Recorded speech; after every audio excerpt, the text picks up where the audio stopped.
Welcome back to RCI. Today, I'm again going to start from where I left, और you must be surprised that we have done great job and आपका cooperation काफ़ी अच्छा लग रहा है और मैंने काफ़ी से अच्छे तरीके से समझाने की कोशिश किया है और कमेंट आप करते रहिए क्योंकि कमेंट करने से हमें थोड़ा सा मनोबल मेरा ऊंचा होता है और ये आपके लिए भी बेहतर है क्योंकि हम आपके लिए तभी अच्छे कंटेंट बना पाएंगे जब आप हमारे साथ मिल करके काम करेंगे। आपका सहयोग बहुत जरूरी होता है, हम आपके लिए सारे काम कर रहे हैं। तो चलिए मैं फिर से इसको एक बार दोबारा रिवीजन कर दे रहा हूँ बहुत जल्दी से, क्योंकि मैंने आपको एक बात बताया था पिछले वीडियो में कि अगर आप लाइन बाय लाइन को अच्छी तरह से नहीं समझते हैं, दोबारा मैं बोल रहा हूँ, अगर आप लाइन बाय लाइन को अच्छी तरह से नहीं समझते हैं तो क्वेश्चन कहीं से भी आ जाता है आउट ऑफ ब्लू, और जब क्वेश्चन कहीं से भी आ जाता है उस समय आप बिल्कुल नर्वस हो जाते हैं। इसीलिए मैं रिकमेंड करूंगा आप किसी पे भरोसा ना करें, कम से कम आप लाइन बाय लाइन एक्सप्लेनेशन को जो भी आपको अच्छा लगता है उसे जरूर सुने, क्योंकि सुनने में कुछ नहीं है। आराम से सुने, एक नहीं दो बार सुने, और आपका एक्सप्लेनेशन जब जैसे ही ठीक होगा आप बिल्कुल आराम से कोई भी क्वेश्चन को आराम से हैंडल कर सकते हैं। तो आपका ऑब्जेक्टिव तभी क्लियर होगा क्योंकि बिहार बोर्ड के पैटर्न चेंज हो रहे हैं, बार बार क्वेश्चन खास करके ऑब्जेक्टिव जो बुक से आता वो मीडियम से आ रहा है, बीच से आ रहा है। चलिए हम शुरू करते हैं। ये चैप्टर लिखा गया किसके द्वारा? डॉक्टर जाकिर हुसैन के द्वारा। हमने बताया था कि डॉक्टर जाकिर हुसैन का जन्म हुआ था 1897 में, मृत्यु हुई 1969 में। 1969 में कब हुआ था? 2 साल बाद, जब 1967 में वे भारत के राष्ट्रपति बने तो उन्होंने एक भाषण दिया। जब वो भाषण दिए उससे पहले उन्होंने उनका जो जीवन काल था वे बिहार के राज्यपाल के रूप में था, यानी बिहार के राज्यपाल बन चुके थे। फिर उनको प्रमोशन किया गया और वो बने भारत के राष्ट्रपति। जब वो बने तो वो कहते हैं कि मैं बहुत ही भाव विभोर हूँ उस विश्वास से जो लोगों ने मुझ में दिया है, मुझे सिलेक्ट करके। कहाँ सिलेक्ट किया है? तो भारत के सबसे ऊंचे ऑफिस में। वो ऊंचा ऑफिस कौन है? तो भारत का राष्ट्रपति भवन। वो काफी भव्य, वो कहते हैं कि मैं पूरे श्रद्धा लगन के साथ भारत के जो संविधान है उसके प्रति लॉयल रहूंगा, मतलब उसको कोई भी दिक्कत होने नहीं दूंगा। और भारत, उन्होंने ये भी बताया, अपने टीचर के बारे में बताया कि हमारे जो टीचर है सर वो डॉक्टर राधा कृष्णन सर्वपल्ली, जो कि मेरे पहले यानी कि डॉक्टर राजेंद्र प्रसाद के पहले राष्ट्रपति थे। उन्होंने अपने स्टूडेंट के पास बहुत ही एक मेंटल इक्विपमेंट लाया, उनके मन को स्ट्रॉन्ग किया कि तुम इस डाइवर्स नेशन में जहाँ पे बहुत बड़ी आबादी है, अनेक प्रकार के लोग हैं, धर्म है, भाषा है, हर एक चीज है, उसके बावजूद भी तुम इस देश को चला सकते हो। उन्होंने अपने शिष्य को, जो कि डॉक्टर जाकिर हुसैन, उसको मेंटल इक्विपमेंट दिया, वेल्थ ऑफ रेयर एक्सपीरियंस दिया, साथ ही साथ उनको बहुत सारे नॉलेज दी और ए डिग्री ऑफ इरुडेशन दिया, क्योंकि मैंने आपके इस बारे में चर्चा की थी। तो अब हम आपको आगे बताना चाहते हैं कि आगे क्या हुआ। चलिए आगे चलते हैं।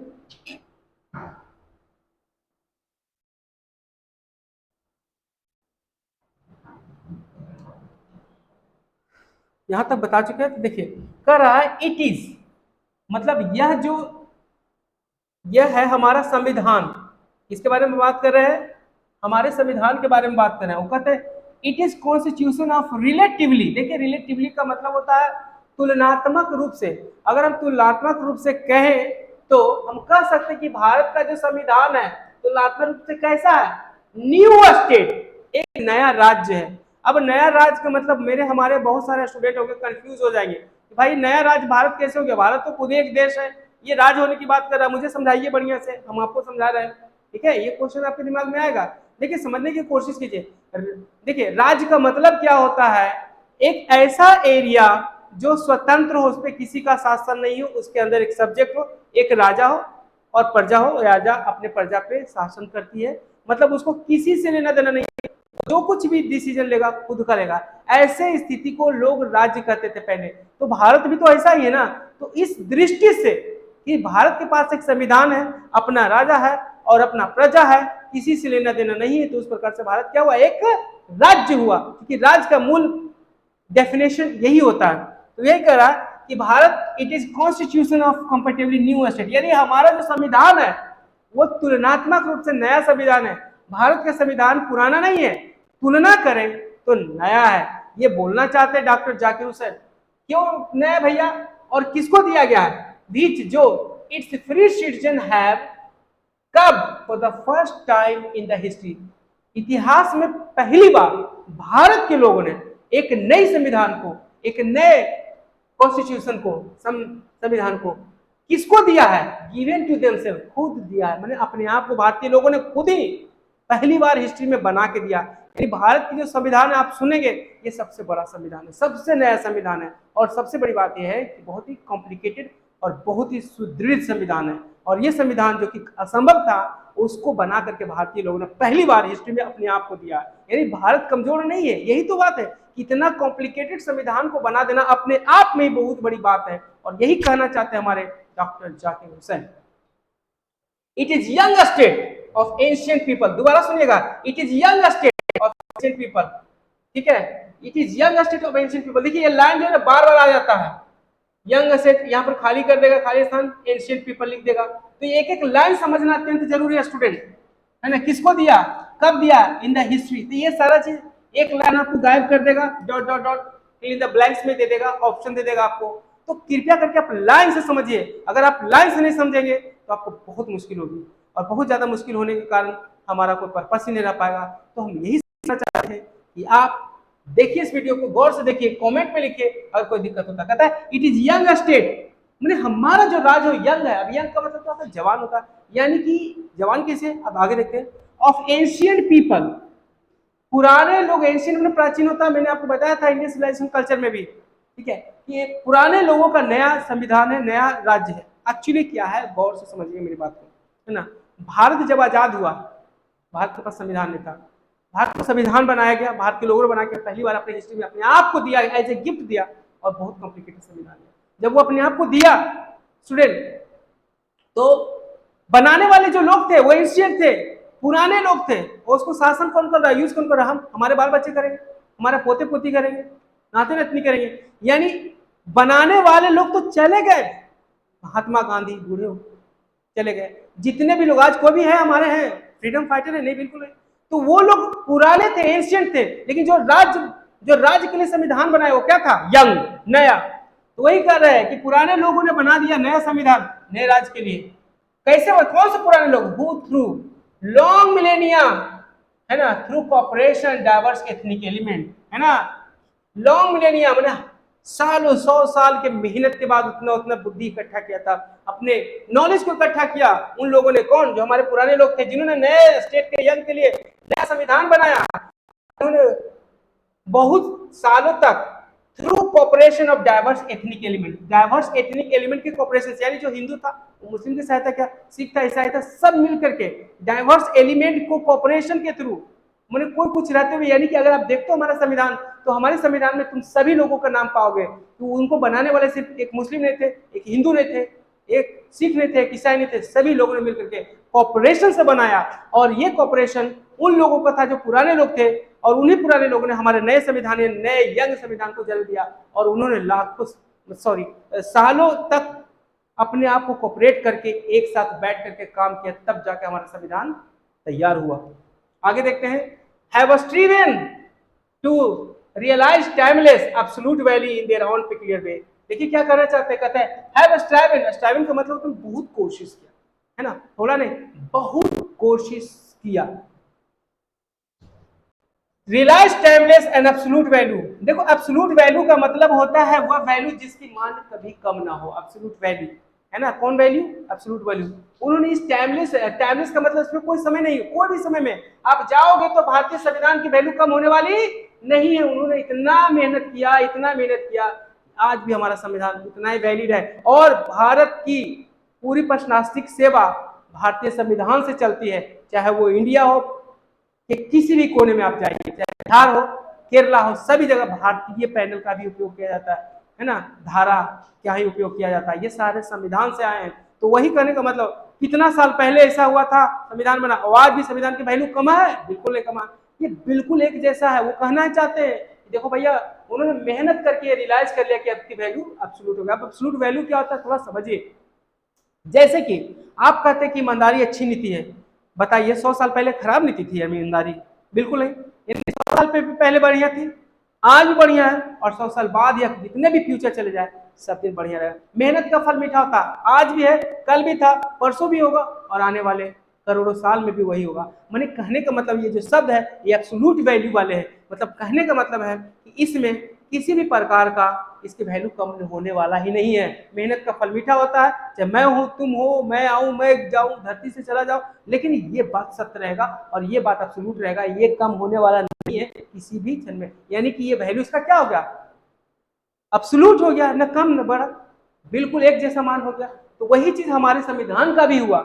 कथा इन देयर ऑन पिक्युलियर, उन्होंने इस वैल्यू को अपने अपने तरीके से रखा, क्योंकि उसको बनाने वाले एक लोग नहीं थे, हिंदू से, मुस्लिम से, सिख से, ईसाई से, तब अपने अपने तरीके से रखा, लेकिन उसको मिक्सचर दिया और एक बहुत ही बेहतर काम किया। आगे देखते हैं, कहता वही वैल्यू को तो आई प्लेज माई सेल्फ, मैं अपने आप से वादा करता हूँ। प्लेज मैंने वादा करना, आई प्लेज माई सेल्फ, मैं अपने आप से वादा करता हूँ। क्या वादा करता हूँ, to the service of those value. वही बता रहे कि जो पुराने पुराने जो हमारे पूर्वजों ने वैल्यू दिया है हमारे संविधान में, उस वैल्यू को मैं वादा करता हूं कि मैं सेवा करूंगा, वैल्यू को टूटने नहीं दूंगा, है ना। जैसे आपके मम्मी पापा होते हैं तो बोलते बेटा बाहर जाना, तुमको हम भेज रहे हैं बड़ी दूर पढ़ने के लिए, किसी लड़के से कभी भी उधार पैसे, तुमको दिक्कत पड़ जाए हमको कॉल कर देना, हम तुमको लेके दे देगा। देखो ये कभी मत करना, बाहर का माहौल है, क्या कहेगा नहीं कहेगा, कैसे तुम्हारे साथ व्यवहार करेगा, अगर तुम नहीं दे पाए, ये मेरा वैल्यू याद रखना। आप जाते हैं, मौका भी मिलता है लेने का, बोलता है ले लो यार, क्या दिक्कत है, तुम दोस्त ले लो, तुमका तो नहीं,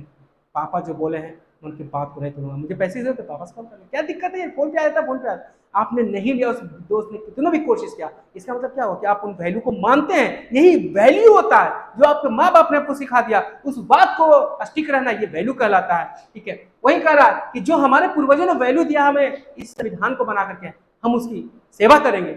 आगे देखते हैं, for through some concrete realisation of value, कहता है कि देखो फॉर दो, हालांकि कुछ कंक्रीट रियलाइजेशन में ठोस महसूस करना, है ना, कहता है उसको बहुत अच्छे से उन वैल्यू को महसूस करना may become इनएडिक्वेट with the change of circumstances. कहता है ये बात बिल्कुल सही है कि जैसे जैसे समय बदलता है, उन वैल्यू को रियलाइज करना, उनको महसूस करना कि पहले जैसे है कि नहीं है, परिस्थिति बदल रही है, थोड़ा सा कभी होता है दिक्कत, है ना। वही कहा जा रहा है कि वैल्यू में बिकम इनएडिक्वेट, वो अपर्याप्त लगेगा, वैल्यू इसका कुछ कमा है, लेकिन एक्चुअली वैल्यू कमा नहीं होता। क्या चीज है, हमारा संविधान जब बना है तो उसमें बहुत सारे आर्टिकल लाए गए, धारा 370 लगाए गए, हटाए गए, बहुत प्रकार के चेंजेस हुए, तो कभी कभी लगता है कि भारत की जो संविधान है उतना कारगर नहीं है, लेकिन चल का पूरा देश कैसे चल रहा है, बिल्कुल उसी से चल रहा है। तो कभी कभी ऐसा लगता है, परिस्थितियां बदलती है तो उसमें संशोधन होता है, तो कभी कभी लोगों को लगता है कि संविधान में छेड़छाड़ करना ठीक नहीं, ये नहीं वो नहीं, लेकिन धीरे धीरे हम लोग महसूस करते कि नहीं, ये समय के साथ जरूरी है, समय के साथ क्या है, जरूरी है। आगे देखते हैं, द वैल्यू रिमेन्स, वैल्यू बना रहता है, इटरनली वैलिड, मतलब अंत में तुम देखो तो वैल्यू वैल्यू ही रहता है, घटता नहीं, थोड़ी देर के लिए ऐसा लगता है जैसे जीवन हमारा कैसे है, तो कभी कभी लगता है जहर खा के मर जाए यार, बहुत दिक्कत है, नहीं जी पाएंगे, ऐसे तो चल ही नहीं पाएगा जीवन, और कभी कभी लगता है क्या जिंदगी है ऐसे, है ना। तो ये वैल्यू है ना, लेकिन अंत में हमें क्या लगता है, नहीं लाइफ को हम बचा के रखना है, हमें मरना नहीं, हमें बढ़िया से काम करना, हमें जीतना है, हमें ये काम करना, हमें ये करना है करना। लेकिन कभी कभी आपको लगता है ना, हर किसी के साथ होता है, तो वही हमारे डॉक्टर जाकिर हुसैन ने बोला कि ये कभी कभी वैल्यू जब ऐसे होता है, कुछ चेंजेस होता लगता है कि बेकार है, लेकिन अंत में मुझे पता चला कि नहीं ये जरूरी है ना, तो वो इटरनली वैलिड रह जाता है and presses for newer fresher realisation, और प्रेस करता है कि यार इस वैल्यू को फिर से नया किया जाए, इसको जैसे हमारा ड्राइविंग लाइसेंस रिफ्रेश होता है, न्यू होता है ना, वैलिड होता है, दोबारा करवाते ना एक्सपायर होने के बाद, तो उसी प्रकार से हमारा संविधान हमें प्रेरित करता है इसको नया किया जाए, इसके लिए पार्लियामेंट में जाया जाए, नया बिल पास किया जाए, कानून बनाया जाए, क्योंकि ये वैल्यू अपने आप को बार बार दोहराती है, नया और फ्रेश हो जाती है, इतना बड़ा वैल्यू हमारे संविधान का। The past is not dead and static, कहता है देखो ये वैल्यू जो है ना, हमारा जो संविधान है बना है, ये पास्ट के लोगों से बना, उन्होंने कैसे समय जिए थे मैं उसकी बात कर रहा था, तो पास्ट जो है ना वो मरा नहीं है, स्टैटिक है, स्टैटिक का मतलब डायनेमिक, डायनेमिक का मतलब क्रियाशील, मतलब हमारा जो पास्ट है ना मरा नहीं है, क्रियाशील है। वो कैसे क्रियाशील है, देखिए आप कोई भी आप कोई भी काम करते हैं तो उस काम में आपकी पास्ट की परछाई होती है, क्या होती है पास्ट की परछाई। मान लिया जाए कि आप का जो आपको किसी व्यक्ति से है ना दोस्ती हुआ, है ना, चाहे वो लड़की हो लड़का, किसी व्यक्ति से दोस्ती हुआ और आपका दिल वो किसी कारणवश टूट गया, तो अगली बार जब आप दोस्ती करेंगे तो वो पास्ट में जो हुआ है ना वो आपको, मरा हुआ नहीं पास्ट है, वो स्टैटिक है, स्टैटिक नहीं, वो डायनेमिक है, मतलब वो क्रियाशील है। अब वही चीज जब दूसरे के साथ आप करेंगे, दोस्ती करेंगे, तो आपको बात याद आएगी कहीं नहीं ये भी तो मेरे साथ धोखा नहीं कर देगा, कहीं तो ये भी नहीं कर देगा। यानी कि आप कहाँ से शिक्षा लिए हैं? पास्ट से, यानी पास्ट आपका मरा नहीं है, एक्टिव है। तो वही चीज है कि हमने जो पास्ट जिंदगी जिए हैं, हमारे जो पास्ट है, हमारे संविधान का, हमारे बड़े बड़े फ्रीडम फाइटर का, वो कहते हैं कि हमारा पास्ट बड़ा नहीं है, वो हमें बहुत सारे लेसन को सिखाता है।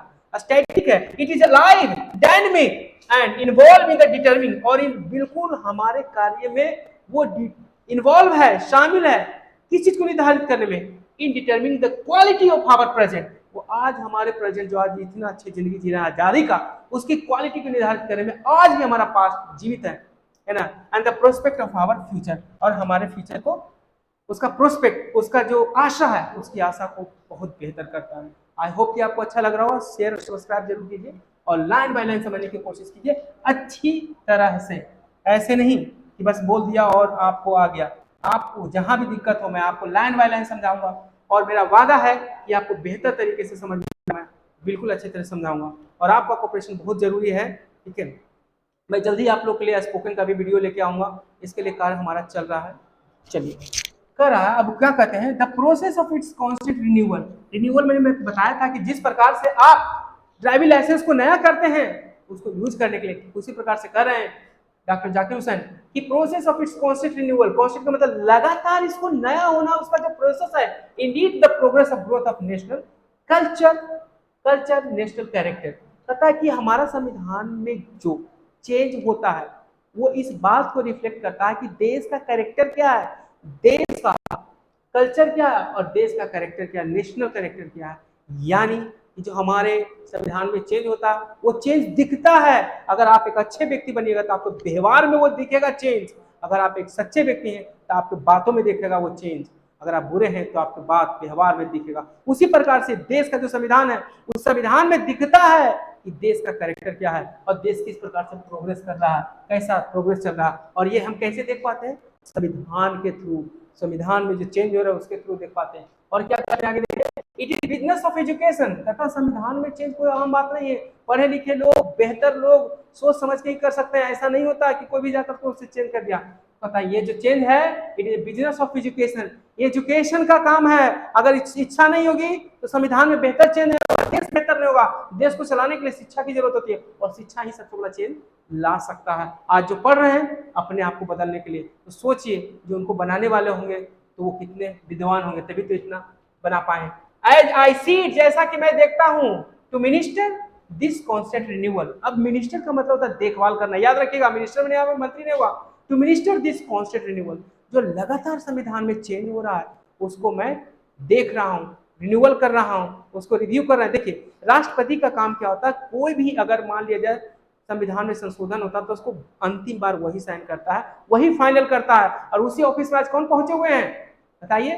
डॉक्टर जाकिर हुसैन। और जब उस ऑफिस में पहुंचे हुए हैं तो यही बोलने की कोशिश कर रहे हैं कि ये जो चेंज है ये मेरे से होके जाएगा, मैं इसे साइन करूंगा तब पारित होगा, और ये मेरा ड्यूटी बनता है कि मैं उसका बेहतर से मिनिस्टर करूं, देख रेख करूं।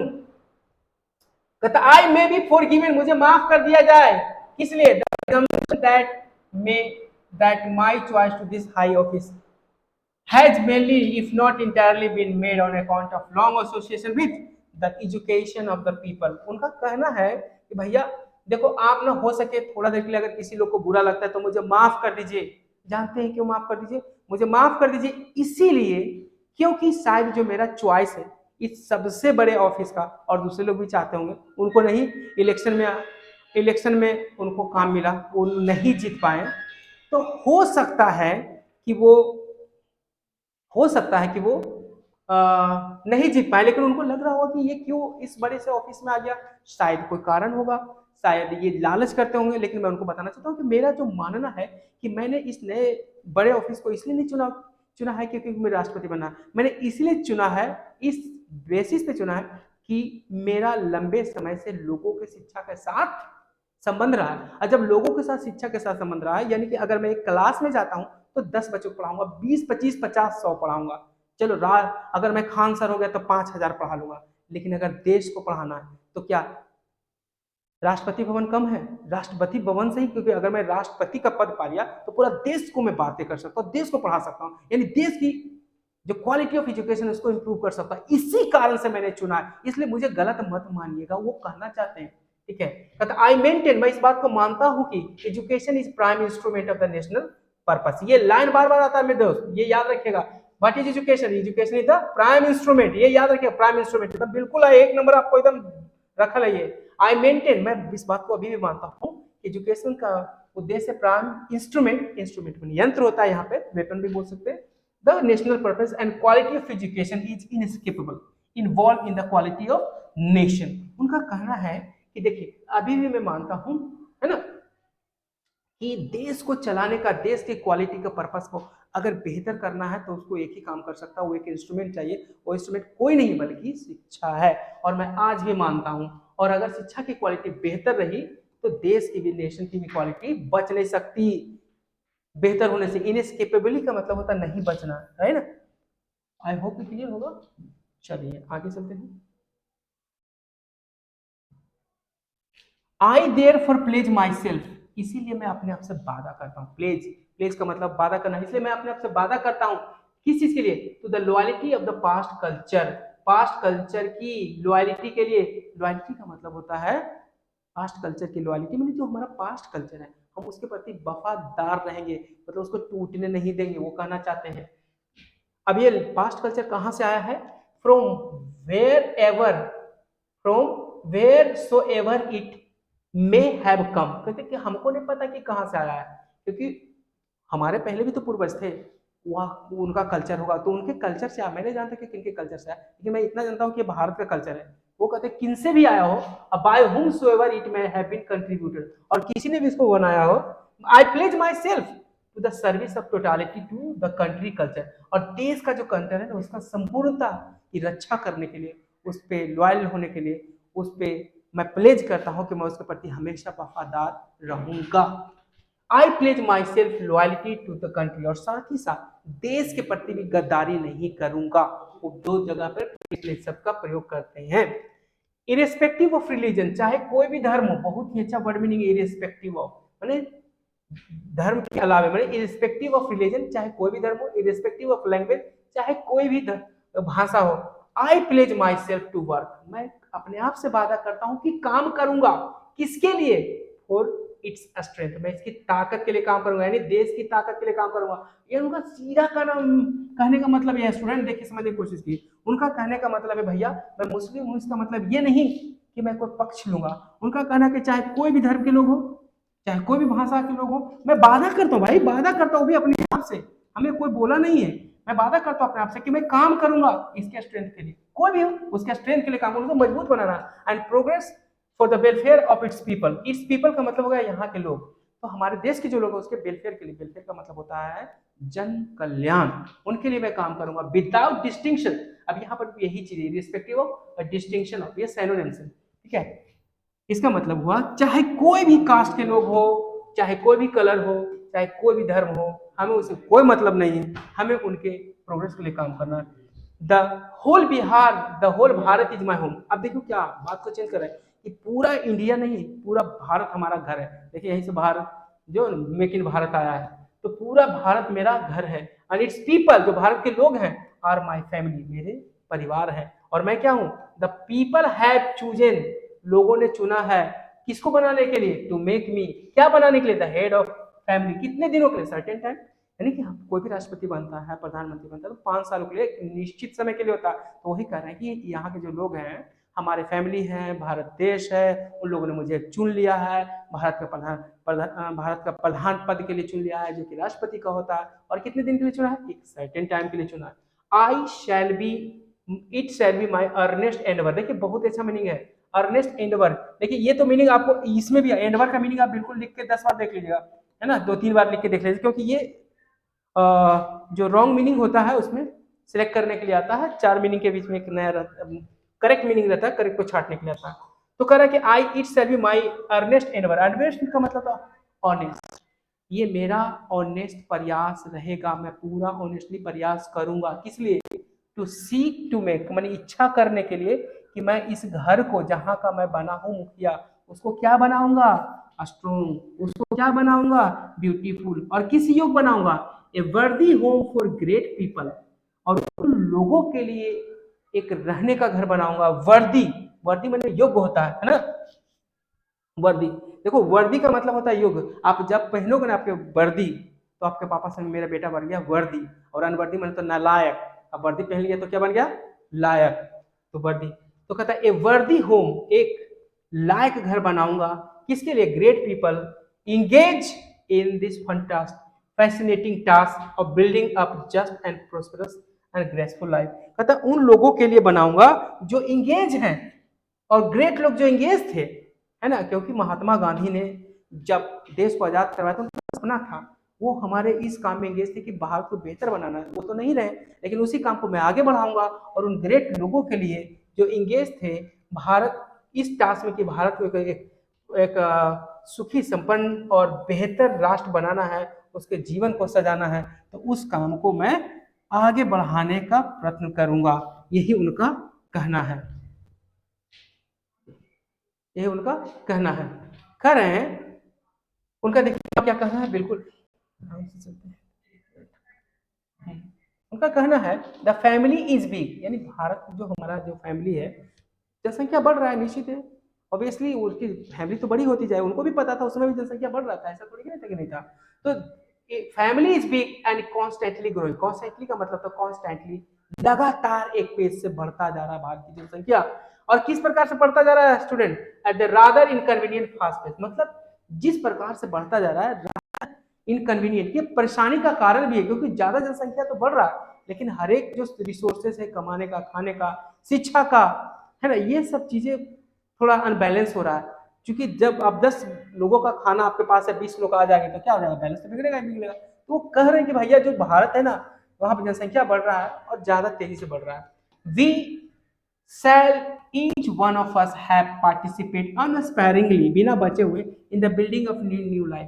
वो कहना चाहते कि देखिए भारत की जो जनसंख्या है ना, बढ़ तो रही है, लेकिन हमें एक नया राष्ट्र का भी निर्माण करना है, जो हमारे पूर्वजों ने देखा था एक सपना, उसको भी करना है। तो ये करने के लिए जो सबसे बड़ी चीज होती है ना, वो ये होती है कि हम में से प्रत्येक लोगों को, हम केवल नहीं, हम राष्ट्रपति बन गए तो हम अकेले कुछ नहीं कर सकते बाबू, हाँ हम अपना पूरा देंगे, लेकिन ऐसा नहीं कि आप भारतीय नहीं हो, आप भी भारतीय हो जो मेरा भाषण सुन रहे हैं, तो उनको भी में से प्रत्येक लोगों को एक पार्टिसिपेशन करना है, एक काम में भाग लेना है, और वही काम तो मैं बता रहा हूं आपको, है ना, एक पार्टिसिपेट करना बिना बचे हुए। और काम क्या होगा? हम भारत के न्यू जीवन को बनाएंगे, एक नए जीवन को बनाएंगे, जैसा हमारे हमारे ग्रेट पीपल ने सपना देखा था, उसको बिल्कुल पूरा करेंगे। कहता है each in his own way, प्रत्येक अपने अपने तरीके से करेंगे, है ना। अगर कोई टीचर है, अगर आप टीचर है तो टीचर के रूप में आप योगदान दीजिए, अगर आप पॉलिटिशियन है तो पॉलिटिशियन के रूप में योगदान दीजिए, अगर आप ड्राइवर है, रेलवे ड्राइवर तो रेलवे, जो भी आपका काम है, जो भी जिस पद है, बिना बचे हुए एकदम 100%, जिस प्रकार से मैं राष्ट्रपति बन के काम कर रहा हूँ, और आप जो भी है उस प्रकार से आप काम कीजिए बिना बचे हुए। जानते हैं क्यों? Share size the task ahead of us, क्योंकि हम लोग के सामने जो काम है ना, ये इंडिया को चलाने का और इंडिया को बेहतर बनाने का, उसके जीवन को बेहतर बनाने को, है ना, according to the dream of Gandhi ji, ये बहुत बड़ा टास्क है, एंड आर डिमांडिंग, इतना डिमांडिंग है that no one can afford to sit back, कि भाई हम में से कोई भी अगर बैठा ना, भारत का वो क्या कहते हैं, हमारा जो सपना है बेहतर बनाने का, वो थोड़ा दिक्कत में पड़ जाएगा। जस्ट वॉच, अगर आप केवल देखते हैं तो क्या होता है? Let frustration become endemic in our country. अगर कोई लोग होंगे, बहुत सारे लोग हमारे देश में होते हैं जो बहुत काम करते हैं एक काम, और दूसरा बैठा रहता है दिन रात, ठीक है, तो उनका भी वो चैलेंज करते हैं कि भैया आप मत बैठिए, कोई नहीं बैठेगा, सबके लिए काम है, क्योंकि देश बड़ा है, चैलेंजेस बड़ी है, तो सबको पार्टिसिपेट करना है, तभी प्रॉब्लम सोल्व होगी। एक भी इधर उधर करेंगे तो मुश्किल हो जाएगी, और वो सपना पूरा नहीं होगा हमारे देश में, और इंडेमिक बन जाएगा हमारा फ्रस्ट्रेशन, सभी लोग दुखी हो जाएंगे। The situation demands of us work, ये हमसे काम मांगता है, आज की स्थिति है काम और काम और काम, साइलेंट एंड सिंसियर वर्क। ऐसा नहीं कि आप काम किए और अपना ढोल पीटने लगे कि मैंने बहुत काम किया, उसकी जरूरत नहीं, बोलने का टाइम ही नहीं, आप काम करते रहो, एकदम साइलेंट वर्क की जरूरत है।